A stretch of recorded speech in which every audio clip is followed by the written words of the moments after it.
بسم اللہ الرحمن الرحیم۔ ناظرین گرامی، کیا آپ جانتے ہیں حضرت آدم علیہ السلام کی اولاد جنت میں ہوئی یا زمین پر؟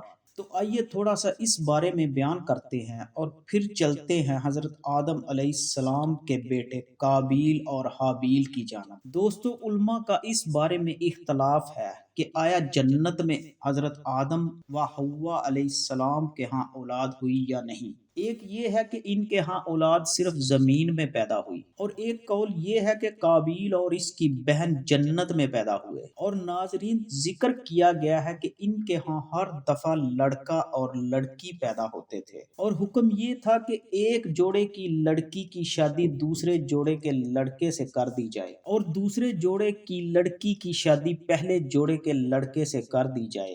یہ سلسلہ کافی مدت تک چلتا رہا، اور ایک وقت میں پیدا ہونے والے لڑکے اور لڑکی کی شادی باہمی طور پر جائز نہ تھی۔ ناظرین، آئیے اب قابیل اور حابیل کا قصہ بیان کرتے ہیں۔ اللہ عز و جل کا فرمان: اے محمد صلی اللہ علیہ وآلہ وسلم، ان کو آدم کے دو بیٹوں حابیل اور قابیل کے حالات جو بالکل سچے ہیں پڑھ کر سنا دو کہ جب ان دونوں نے خدا کی جناب میں قربانی پیش کی تو ایک کی قربانی تو قبول ہو گئی اور دوسرے کی قبول نہ ہوئی۔ تب قابیل حابیل سے کہنے لگا کہ میں تجھے قتل کر دوں گا۔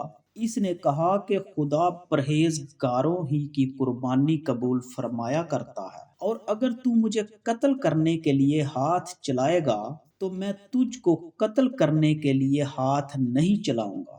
مجھے تو اللہ رب العالمین سے ڈر لگتا ہے۔ میں چاہتا ہوں کہ تو میرے گناہ میں بھی ماخوذ ہو اور اپنے گناہ میں بھی، پھر تو زمرہ اہل دوزخ میں ہو، اور ظالموں کی یہی سزا ہے۔ مگر اس کے نفس نے اس کو بائی کے قتل ہی کی ترغیب دی تو اس نے اسے قتل کر دیا اور خسارہ اٹھانے والوں میں سے ہو گیا۔ اب خدا نے ایک کوا بھیجا جو زمین کوریدنے لگا تاکہ اسے دکھا دے کہ وہ اپنے بھائی کی لاش کیوں کر چھپائے۔ کہنے لگا، اے افسوس، مجھ سے تو اتنا بھی نہ ہو سکا کہ اس کوے کے برابر ہوتا کہ اپنے بھائی کی لاش چھپا دیتا۔ پھر وہ پشیمان ہوا۔ ہم نے اپنی تفسیر میں سورہ مائدہ کے تحت اس قصے کے بارے میں کھل کر بحث کی ہے۔ ہم اس جگہ ائمہ سلف کی ذکر کی ہوئی بحث کا خلاصہ پیش کرتے ہیں۔ سدی رحمۃ اللہ علیہ نے ابن عباس رضی اللہ تعالی عنہ اور ابن مسعود رضی اللہ تعالی عنہ اور دیگر صحابہ رضی اللہ تعالی عنہ سے ذکر کیا ہے کہ آدم علیہ السلام پیدا ہونے والے ایک جوڑے میں سے ایک لڑکے کی شادی دوسرے جوڑے سے پیدا ہونے والی لڑکی سے کر دیتے، اور ناظرین، حابیل نے قابیل کے ساتھ پیدا ہونے والی بہن سے شادی کا پروگرام بنایا۔ قابیل حابیل سے بڑا تھا، اور قابیل کے ساتھ پیدا ہونے والی بہن زیادہ خوبصورت تھی۔ قابیل نے خود اپنے ساتھ پیدا ہونے والی بہن سے شادی کا پروگرام بنایا۔ آدم علیہ السلام نے کہا کہ تو اپنے ساتھ پیدا ہونے والی بہن سے حابیل کی شادی ہونے دے، لیکن اس نے انکار کر دیا۔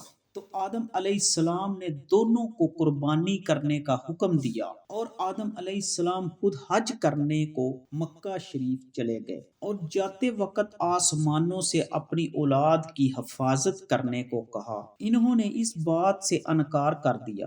زمینوں اور پہاڑوں کو کہا، وہ بھی انکاری ہو گئے، اور قابیل نے ان کی حفاظت کی ذمہ داری قبول کر لی۔ حابیل اور قابیل نے اپنی اپنی قربانی پیش کی۔ حابیل نے اپنی قربانی کے لیے ایک موٹی تازی بکری پیش کی کیونکہ وہ بکریوں والا تھا، اور قابیل نے اپنی کھیت سے ایک ردی اور نکما گٹھا پیش کیا کیونکہ وہ کھیتی والا تھا۔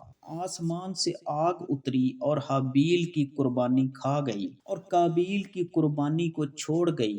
وہ ناراض ہو گیا اور کہنے لگا، میں تجھے قتل کر دوں گا، صرف اس صورت میں چھوڑوں گا کہ تو میری بہن سے شادی نہ کرے۔ اس حابیل نے کہا کہ اللہ پرہیزگاروں سے قبول کرتا ہے۔ حضرت عبداللہ بن عباس رضی اللہ تعالی عنہ سے بھی کئی طریقوں سے مروی ہے اور حضرت عبداللہ بن عمر رضی اللہ تعالی عنہ سے بھی مروی ہے کہ اللہ کی قسم آدم علیہ السلام کا مقتول بیٹا حابیل زیادہ طاقتور تھا، لیکن وہ گناہ سے دور رہنا چاہتا تھا، اس لیے اس نے اپنا ہاتھ اپنے بھائی پر نہ اٹھایا۔ حضرت ابو جعفر باقر رضی اللہ تعالی عنہ فرماتے ہیں کہ حضرت آدم علیہ السلام دونوں کی قربانی کرنے کے موقع پر موجود تھے، اس لیے قابیل نے آدم علیہ السلام سے کہا کہ تو نے اس کے لیے دعا کی ہے، اس لیے حابیل کی قربانی قبول ہو گئی، اور میرے لیے تو نے دعا نہیں کی۔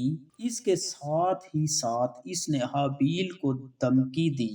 ایک رات حابیل نے بکریاں چرانے میں زیادہ دیر کر دی۔ آدم علیہ السلام نے قابیل کو بھیجا کہ وہ حابیل کے لیٹ ہونے کے متعلق معلوم کرے۔ قابیل گیا، حابیل سے ملاقات ہو گئی۔ قابیل نے کہا کہ تیری قربانی قبول ہو گئی اور میری قربانی نہیں ہوئی۔ حابیل نے جواب دیا کہ اللہ تعالیٰ پرہیزگاروں سے قبول کرتا ہے۔ قابیل کو غصہ آیا، اس نے تیز دھار لوہے سے حابیل کو قتل کر دیا، اور یہ بھی کہا گیا ہے کہ اس نے حابیل کے سر پر پتھر مار کر اس کا سر کچل دیا جبکہ وہ سویا ہوا تھا۔ ایک قول یہ بھی ہے کہ اس نے گلا دبا کر اور منہ سے درندوں کی طرح کاٹ کر اس کو قتل کر دیا۔ قابیل کے ڈانٹنے پر حابیل نے کہا، اگر تو مجھے قتل کرنے کے لیے مجھ پر ہاتھ چلائے گا تو میں تجھ کو قتل کرنے کے لیے تیرے اوپر ہاتھ نہیں چلاؤں گا۔ مجھے اللہ رب العالمین سے ڈر لگتا ہے۔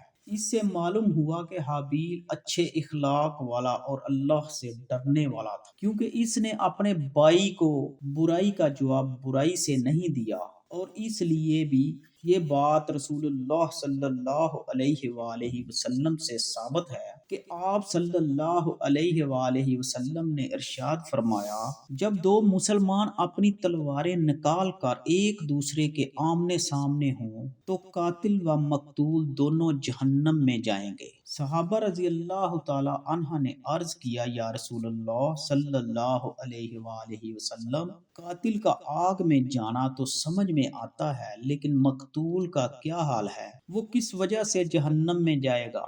تو سرور کائنات صلی اللہ علیہ وآلہ وسلم نے فرمایا، کیونکہ وہ بھی اپنے بھائی کے قتل کے ارادے سے آیا تھا۔